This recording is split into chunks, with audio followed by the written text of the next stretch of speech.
Bismillahirrahmanirrahim. Assalamualaikum warahmatullahi wabarakatuh. Pemirsa yang semoga dirahmati Allah Subhanahu wa taala. Imam Al-Bukhari di dalam Adabul Mufrad hadis nomor 3. Beliau meriwayatkan dari Bahzin bin Hakim dari kakeknya bahwa kakeknya pernah bertanya kepada Rasulullah sallallahu alaihi wasallam, "Ya Rasulullah, man abarru?" Wahai Rasulullah, kepada siapa saya berbakti? Maksudnya adalah siapa manusia pertama yang paling berhak mendapatkan kebaikan, paling berhak mendapatkan bakti, dan paling berhak mendapatkan pendampingan dari saya, ya Rasulullah. Maka kemudian Rasulullah Shallallahu Alaihi Wasallam menjawab, ummaka, ibumu. Kemudian kakek Bahzin bin Hakim ini bertanya lagi kepada Rasulullah, man abaru, kepada siapa saya berbakti ya Rasulullah? Ummaka. Kemudian kakek Bahzin bin Hakim tadi bertanya lagi, man abaru, kepada siapa saya berbakti ya Rasulullah? Maka kemudian Rasulullah mengulangi lagi jawabannya sebanyak 3 kali, yaitu ummaka, ibumu, ibumu, ibumu. Kemudian Rasulullah ditanya lagi, man abaru, kemudian kepada siapa saya berbakti ya Rasulullah? Abaka, ayahmu, summal akroba fal akroba, lalu yang terdekat, lalu yang lebih dekat. Pemirsa yang semoga dirahmati Allah Subhanahu wa taala. Mengapa Rasulullah Shallallahu alaihi wasallam mengulangi penyebutan ibu sampai 3 kali? Ummaka, ummaka, ummaka. Karena disebutkan bahwa ibu adalah manusia yang paling berhak mendapat pergaulan dan bakti yang paling baik. Seperti inilah Nabi Shallallahu Alaihi Wasallam berwasiat tentang ibu. Beliau menekankan besarnya hak seorang ibu dalam mendapat pergaulan yang baik sebanyak 3 kali. Ini menunjukkan keutamaan ibu daripada saudara atau kerabat yang lain tanpa terkecuali. Kemudian setelah menyebutkan ibu 3 kali, Rasulullah baru menyebutkan ayah 1 kali setelah menyebutkan ibu 3 kali.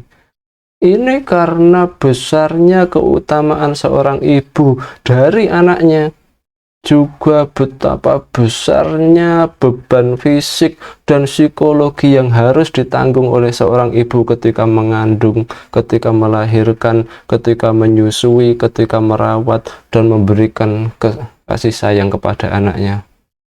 Maka kemudian Rasulullah Shallallahu Alaihi Wasallam setelah menyebutkan ibu, ibu, ibu, baru ayah, kemudian Nabi menyebutkan summal akroba fal akroba, kemudian yang terdekat, kemudian yang dekat. Ini nanti dibahas pada hadis Adabul Mufrad nomor 47 tentang urutan silaturahmi yang wajib disambung.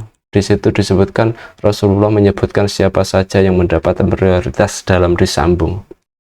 Pemirsa semoga dirahmati Allah Subhanahu wa taala. Ibumu, ibumu, ibumu, lalu ayahmu, lalu yang terdekat, lalu yang dekat. Dari hadis ini bisa diambil pelajaran yang pertama, ibu adalah tempatnya berbakti dan sosok yang wajib dimuliakan. Mengapa? Hiya ramzu tathiyati wal fida'i wa tuhri wan naqa.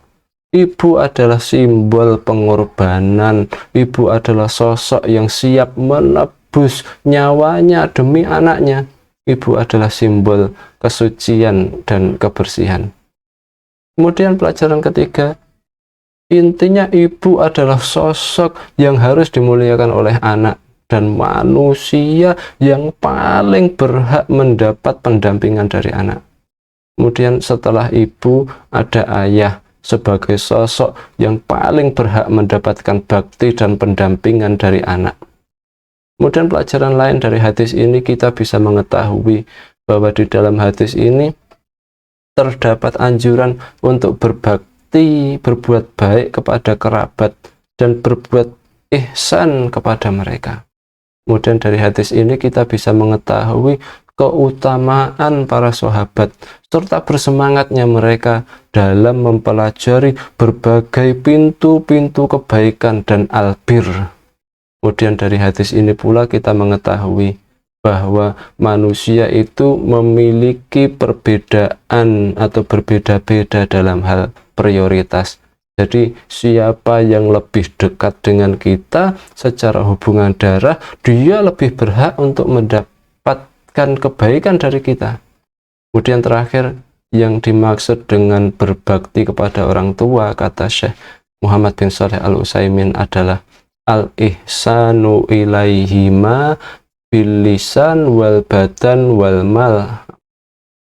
Berbakti kepada orang tua adalah berbuat baik kepada keduanya dengan lisan dan dengan badan dan dengan harta sesuai kemampuan. Inilah berbakti kepada orang tua, lebih-lebih kepada ibu,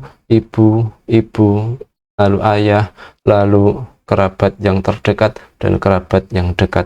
Semoga kita menjadi anak-anak yang berbakti kepada orang tua, sehingga kita kelak semoga kita memiliki anak-anak yang berbakti kepada kita. Amin ya rabbal alamin. Wassalamualaikum warahmatullahi wabarakatuh.